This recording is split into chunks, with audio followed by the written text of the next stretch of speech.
tentang penetapan rekapitulasi penghitungan hasil perolehan suara pemilu kada Aceh Barat tahun 2012, di mana pemohon keberatan terhadap perolehan suara pasangan calon nomor urut 8 dan pasangan calon nomor urut 11, di mana sesuai dengan ketentuan hukum yang berlaku, keberatan saksi pemohon terhadap perolehan suara pasangan nomor urut 8 atas nama Hati Aladin Syah dan Dr. Handus Hadi Rahmat Fikri Hadi sebanyak 26.493 suara, dan perolehan suara pasangan calon nomor urut 11 atas nama Hadi Ramli MS dan Moharedi Syafari sebanyak 20.445 suara tidak dapat menentukan sah atau tidak sahnya SKQ Aceh Barat.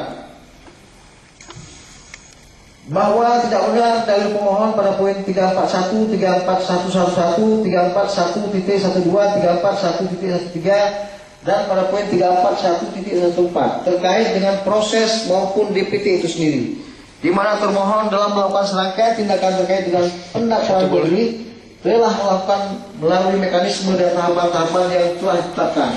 Dan sebagaimana diketahui bersama bahwa salah satu prinsip dalam proses penentuan DPT adalah sel-sel aktif, di mana di samping penyelenggara melalui berbagai perangkatnya berupaya semaksimal mungkin agar seluruh warga yang memiliki hak pilih terdaftar dalam DPT, namun juga ada kewajiban masyarakat dan terutama para pasangan calon untuk memastikan dirinya dan atau pendukung terdaftar dalam DPT. Oke, itu soal DPT. Kemudian saudara dibilang tidak melakukan sosialisasi, benar nggak itu? Yang lain kan soal pihak terkait itu, intimidasi, manipulatif.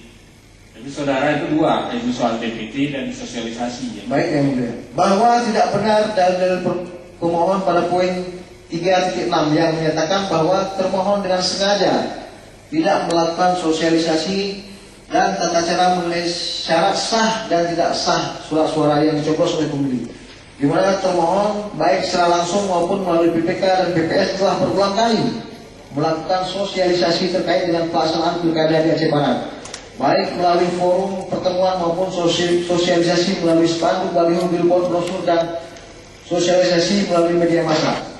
Bahwa termohon telah beberapa kali melaksanakan bimbingan teknis mengenai pemungutan dan penghitungan suara kepada PPK dan PPS, juga kepada KPPS melalui PPK di masing-masing kecamatan.